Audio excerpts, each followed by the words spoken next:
Still hot out, but at least it's not sunny.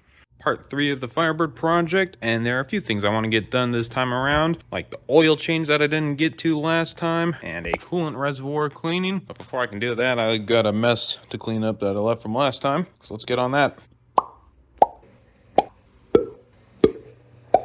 Coolant's all cleaned up and loaded for disposal, but I still gotta clean a lot of this up.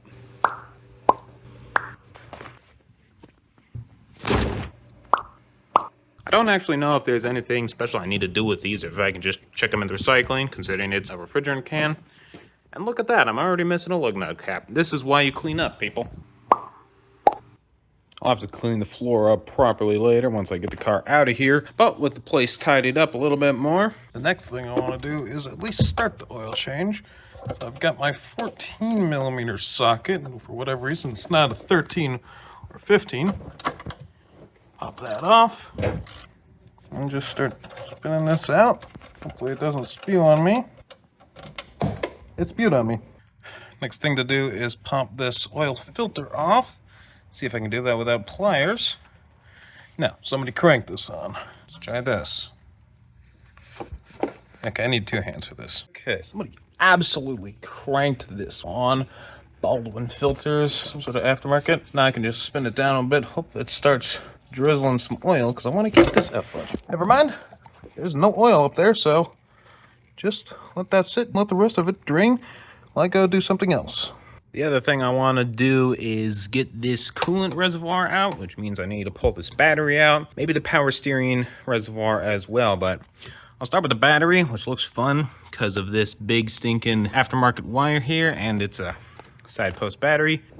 This first one here is a 14mm. I can't fit my big 1/2-inch ratchet in, so I hope I can pop it loose with my 1/4 inch, because I didn't bring anything 3/8 home today. And yeah, that popped it off real nice.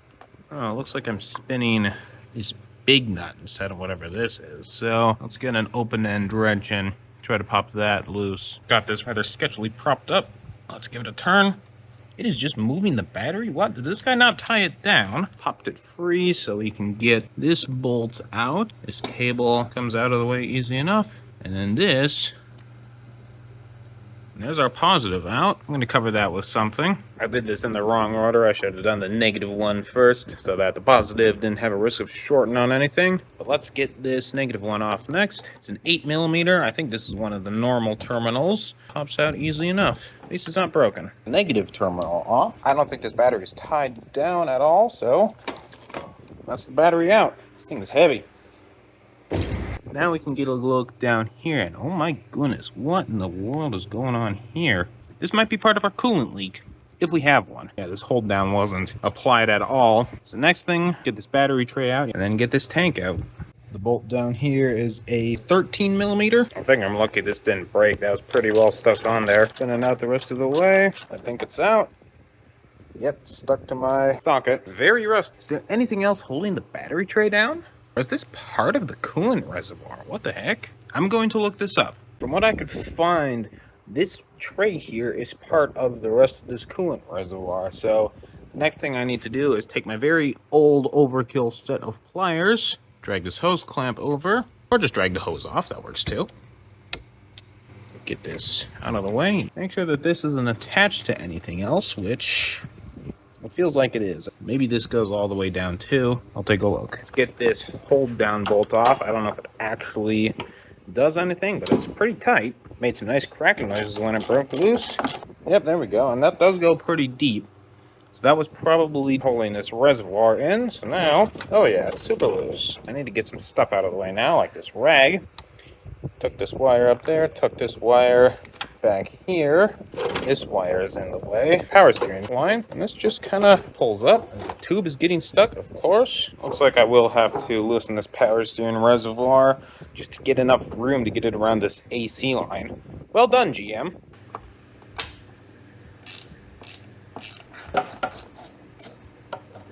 Take this bolt out. Oh, that's a screw, not a bolt. That's nice. And just kind of... Okay. I can also just slide the reservoir around the clip because the clip doesn't want to go anywhere. That works. Reservoir is out. And there's a big mess down here that I'm definitely going to want to clean up before putting this back in. A lot of rust from, I don't know what, this thing probably has a coolant leak somewhere. I've also got some fluid left in this that I'm going to want to dump out first. See what's in there, really. I wish I caught this on camera because I just dumped this reservoir out. And look at all the sludge here. That's what you get from a near 30-year-old car that's been sitting for most of its life. First spray, let's see what comes out. Surprisingly clear, just here. It's all mixing with the sludge from before, so I'm just gonna give this one more quick spray. That should be good to go.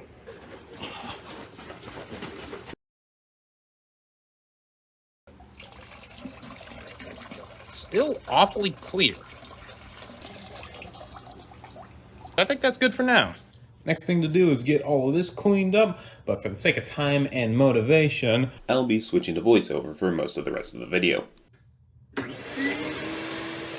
The first step in cleaning this area up was to vacuum up any loose junk that was in the way.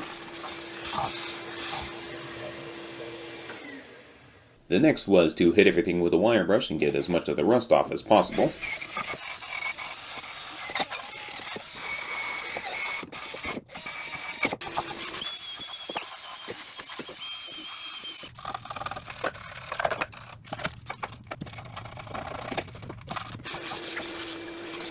And the last was to apply my poor spray painting skills to hopefully put a cap on all the rust forming below.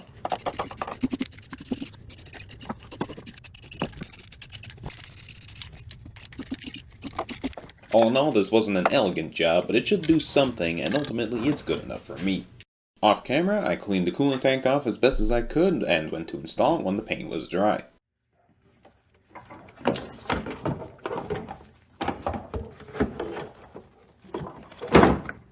The bolts to hold the tank down were very rusty, so I cleaned them up a bit before putting them back in.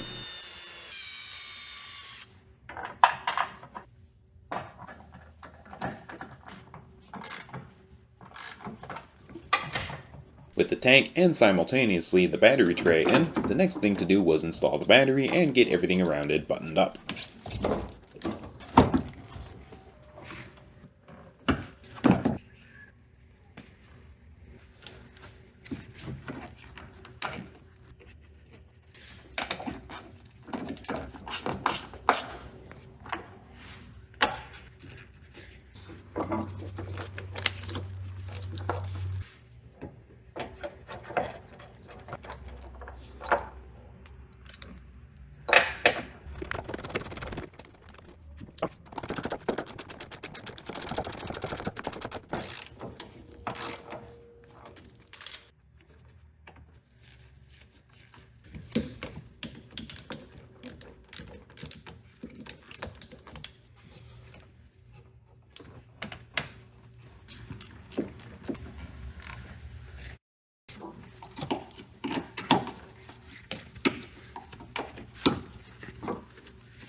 Next thing to do is finish the oil change, and as always, don't forget to oil the seals before installing the filter.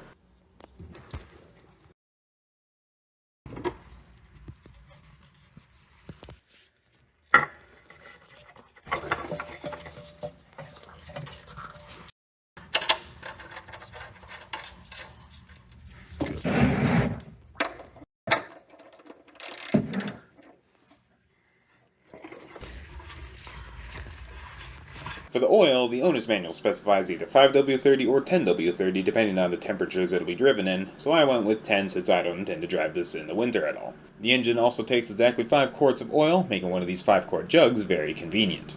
I didn't really pick Castrol for any particular reason, I just wanted fully synthetic oil and it was available from the parts store.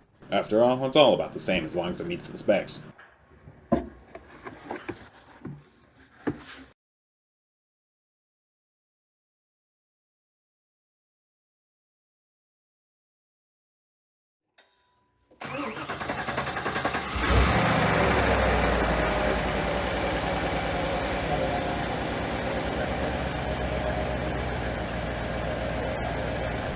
Bit of a long crank, but it starts good. I didn't see any leaks from the filter or drain plug, so I shut the engine off to check the oil level.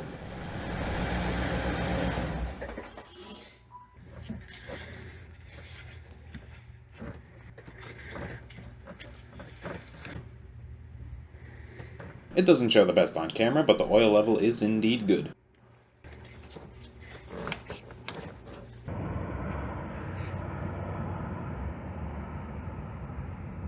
After enjoying a random military cargo plane flyby, the next step was to reinstall the wheels, zipping them on here and then torquing them to 100 foot-pounds off camera. I ran the engine for a little while to get it up to operating temp and let all the coolant circulate and mix together, then checked the mix ratio after it had cooled down. I didn't have a way to show it on camera, but it turned out to be almost exactly 50% despite my janky flushing methods. The last thing to do for this video was fill the coolant tank up. Should be plenty good. Then finally pull the car out of the garage, ready to get back on the road, for now.